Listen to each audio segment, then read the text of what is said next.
What's up, guys? Welcome back to another video, and today is another installment of my top 100 favorite movies of all time. The first thing I'm going to say is, bear with me with the light.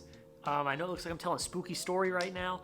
I'm in the process of moving out of my apartment, so I don't have everything here. I am really scratching at the surface with stuff I have to film. I still have my camera and tripod and everything, but I don't have my lights. I don't have any of that. I'm in the process of moving, so just bear with me. I'm trying to pump out a few videos because this next week is really busy for me. I am officially fully moving out of my apartment. Like, I'm taking all the furniture and everything when I'm leaving the apartment. Not for the last time, I will be back, but I'm moving everything out. I'm graduating on Monday from college, which is crazy, and I'm going back to Tucson to see my grandma and do some medical appointments. Don't worry, nothing's wrong, I'm fine. It's just, basic stuff. So next week's gonna be really busy, so I'm just trying to get some videos done, and we'll have like a surprise kind of reveal of my new space, because I'm actually, not only am I moving out of my apartment, but I'm actually moving rooms in my house. You guys know the room I've been in for a while. Whenever I go home, I record some videos at home with the terrible lighting. I've used my iPhone light for light at some points. I'm actually moving out of that room. That is my childhood room. That's where I grew up all my life, and I'm staying in the same house that I grew up in, but I'm moving rooms, and it's not going to be permanent. It's just until I find a job. I am still looking for a job in sports media, sports reporting. It's been tough. The market's is not great right now due to things that are happening in the world, but that's not what I'm talking about. What I'm talking about is in the next few weeks, we may have like a reveal of the new space, and I'm very excited about that. I already took my entire movie collection down to Tucson when I was there for Thanksgiving, set all of that stuff up. It looks awesome. It really does. I'm gonna post some pictures of it on Instagram when I'm back down there in the next week, so you guys can check it out. But that's not what we're talking about today. We're already 2 minutes into the video. What we're doing today is another installment of my top 100 favorite movies of all time. So you guys know this series has been going on for a long time, and I know I apologize, but there were other videos I wanted to make. I had a few times where I wasn't uploading videos for certain reasons. I had a kidney stone. I was in the hospital. I finishing school, making a short film. You guys already know all of that. But we are finishing it by the end of the year, I promise. And then next year, we'll start over again. Yeah, so today we are doing 40 through 31. We are in the thick of it now. We're getting to the best of the best, the top of the top, the ones that I love the most. And basically what we're going to do is I'm going to tell you the last 10 from the last video, catch up from the last video, and then we will get into them. I'm not going to do big reviews on these films. I'm going to give you short and sweet just reasons why they are where they are and why I like them. And then we'll be on our merry way. So I will be honest with you, the next few videos are all going to be top 100 videos, because I have a lot of things I want to do at the end of December that don't involve the top 100, and I need to get it done so you guys can see it. And I'm also doing a very fun montage of all 100 of my favorite movies. So they're like we'll go in order from 100 to number 1. It's going to be a cool montage. I'm going to get some cool music from some of my favorite movies, and it's going to be awesome. But I want to do that before the end of the year, so I want to finish this. So the next few videos, just because they're easier to record than some of the other ones and they're easier to edit, are going to be top 100 videos. But that's awesome, because you're going to get to find out what my top 20, my top 10 favorite movies are of all time in the next few weeks. So it's going to be fun. But I've been talking a lot, so I think without further ado, let's catch you guys up. Let's do the last 10. So at number 50, we had Jojo Rabbit. 49 was Elf. 48 was Skyfall. 47 was 2019's version of Little Women. 46 was Dawn of the Planet of the Apes. 45 was Django Unchained. 44 was The Godfather. 43 was Interstellar. 42 was Back to the Future. And 41 was Captain America: The Winter Soldier. So without further ado, let's get in and start at number 40. And coming in at number 40 is How to Train Your Dragon. You guys know I adore this trilogy. I'm telling you guys, I think it competes with Toy Story as the greatest animated trilogy of all time. And this is such a brilliant beginning to the story. And one of the things I like the most about it is the simplicity of the main conflict. it is not a conflict of Vikings and dragons. It is a conflict of father versus son. And just the son proving to the father why he is worthy. And, just the scenes at the end when, the dad apologizes to Hiccup. And, just all of that is so heartfelt and emotional because you finally see him start to come around on his kid. And it's just so emotional. And, the story also is great. I think the animation is stunning. And the score in this film is chef's kiss. I love the score to all three of the How to Train Your Dragon films, but this one in particular is fantastic, and it's a brilliant beginning to an awesome trilogy. Coming in at number 39 is Knives Out. When this was first talked about, when we heard the cast, everything involved, I was like, this is going to be an amazing film. Rian Johnson at the helm, a spectacular cast led by an amazing Daniel Craig as the lead detective, and just a very interesting story. I love whodunits. I love different types of movies like that, and movies that make you think. And this movie made you think because from the beginning we already know that someone's dead, but we don't know who killed him. And the thing that's so clever about this film is the bait and switch. Halfway through the film, you're convinced that you actually know who did it. And it's the person you least expect to do it. But then it all comes forth and everything happens, and the ending is fantastic, and I love it. And it's just, it's great to see a family that is so greedy and so just despicable and mean get what's coming to them, and have the one, girl who was played by Ana de Armas, who gave a fantastic performance, end up on top is just amazing. And I think it was awesome, very well written. I'm so excited. I know they're doing like an extended universe or something where the detective played by Daniel Craig just goes off and does different stories, and I am so excited for the next one. I cannot wait. And it's at number 39 on my list. 38 is Spotlight. You guys know I'm a journalist. I'm going into the journalism field. This is a brilliant film on journalism and investigative journalism and all of that involved. The cast is fantastic. The writing is really good. It is a dark and really, really sad, hard movie to watch, but it is executed so well. I believe it won Best Picture. If it didn't, I know it was nominated for Best Picture. I think it really deserves it. It's just a great look into the world of journalism and, again, investigative journalism. And, everyone says the media is terrible and everything like that. But movies like this show what it's actually like. And I really respect that. And this is just a fantastic movie. And it comes at number 38 on my list. 37 is Marriage Story. Guys, I freaking love this movie.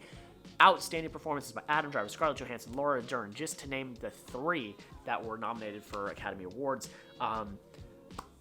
It's a tragic, sad story that is told very quaintly to a point.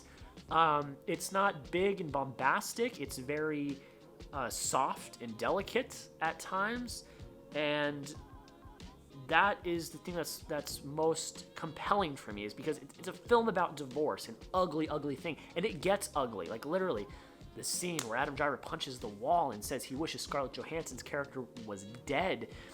That's some of the best acting I've ever seen.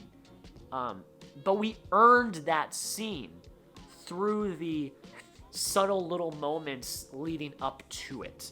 And it's just a brilliantly directed and written story, and just so well done. And I really, really enjoyed it. Comes in at number 37 on my list.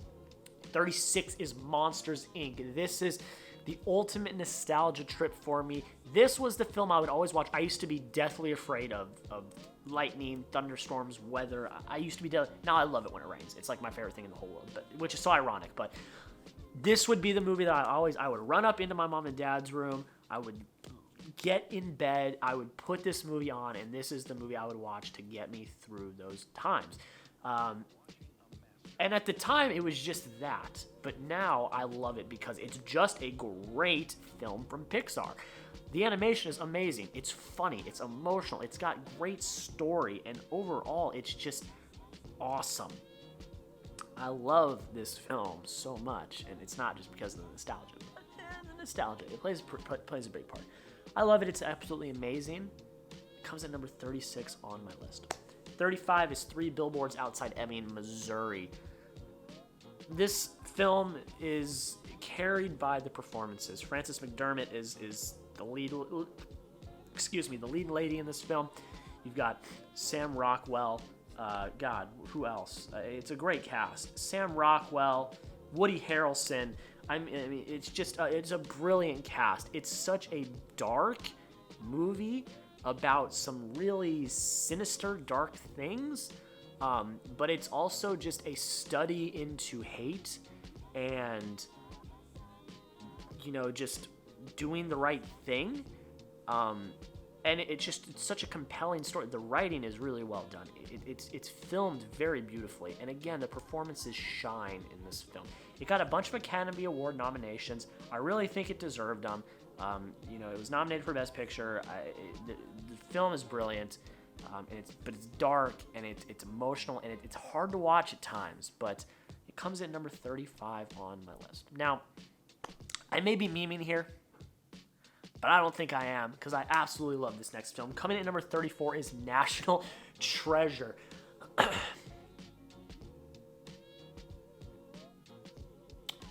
The man steals the Declaration of Independence. That's all I really got to say. No, but for real, I love American history. That was my best subject anywhere, and I still am fascinated by American history. And this film does a great job at not just being a big bombastic show of different stunts and stuff like that, but there's history involved, and you actually learn stuff in this film. If it was just them running around in gun shootouts while they're carrying the Declaration, I don't think it would be as compelling for me. It's compelling because of the historical aspect. Is all of that stuff true? I don't think so. Is there really a map on the back of the Declaration of Independence? I don't think so. But you believe it, though, because there is real history involved. And I've just always been fascinated by that. I think Nicolas Cage is awesome in this film. I love everything about it. And it comes at number 34 on my list. Coming in number 33 is Toy Story, another Pixar film. We've got 3 animated films in this section of the list. I love animated movies a lot. This is one of the greatest animated films of all time. Is it the last animated film I have on here? It's not, but that's because there's one more that I think is more than just an animated film. I think it's literally one of the greatest movies of all time. But we're talking about Toy Story. Fantastic voice acting performances. I mean, the story is fantastic. They built off this entire franchise all the way up to Toy Story 4, which is one of the most emotional endings to a film I've ever had. I don't cry at the end of a lot of movies. I've cried at the end of Interstellar. When else have I cried? I don't even remember. But I remember I cried at the end of Interstellar because I cried at the end of Interstellar this year. But I cried at the end of Toy Story 4. And the reason is because I was attached to those characters because of everything that was built up before that. And Toy Story lays the groundwork. We learn about this world. We learn about the toys and what they can do. And it's just amazing. For the time, the animation is spectacular. I mean, it's brilliant. And it overall is just a fantastic film that I love. And I'm 22 years old, and I still love this film. Comes in at number 33 on my list. Coming in at number 32, Josh, this is for you. Coming in at number 32 is The Florida Project. It's not just for Josh. I really, really do truly enjoy this film. I actually wrote an article about this film. I know I was trying to write some articles and stuff. I only wrote one. And it was a paper I wrote that I then turned into an article, but it was about how The Florida Project is able to tell a real, gritty, real life story without having any structure or any plot. And that's true. It doesn't have a lot of structure. It's not really plot based. It doesn't have a whole plot line. But that works in this film because this film isn't supposed to be some big story. It's looking at life through the eyes of this little girl and her friends and her mom. And it's just the everyday life of this kid. But through that, we see things happen and play out, and it ends up telling a very real, very dark and sad story. It really does. And it doesn't have a big plot line. It doesn't have a big story arc. It just happens through the everyday life happenings of this little girl.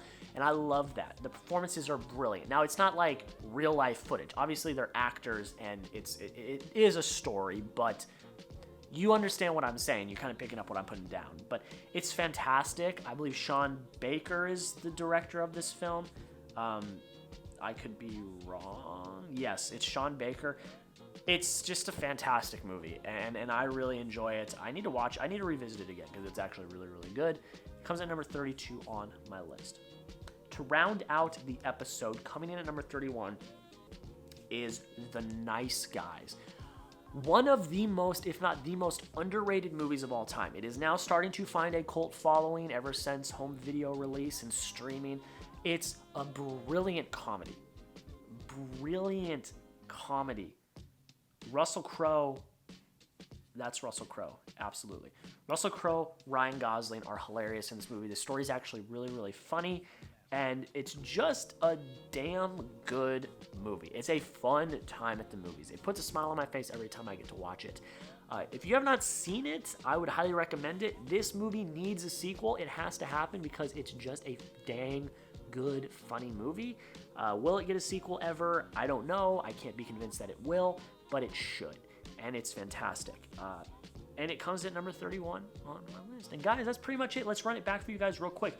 Number 40, How to Train Your Dragon. 39, Knives Out. 38, Spotlight. 37, Marriage Story. 36, Monsters, Inc. 35, 3 Billboards Outside Ebbing, Missouri. 34, National Treasure. 33, Toy Story. 32, The Florida Project. 31, The Nice Guys. Guys, that is it. Thanks so much for watching.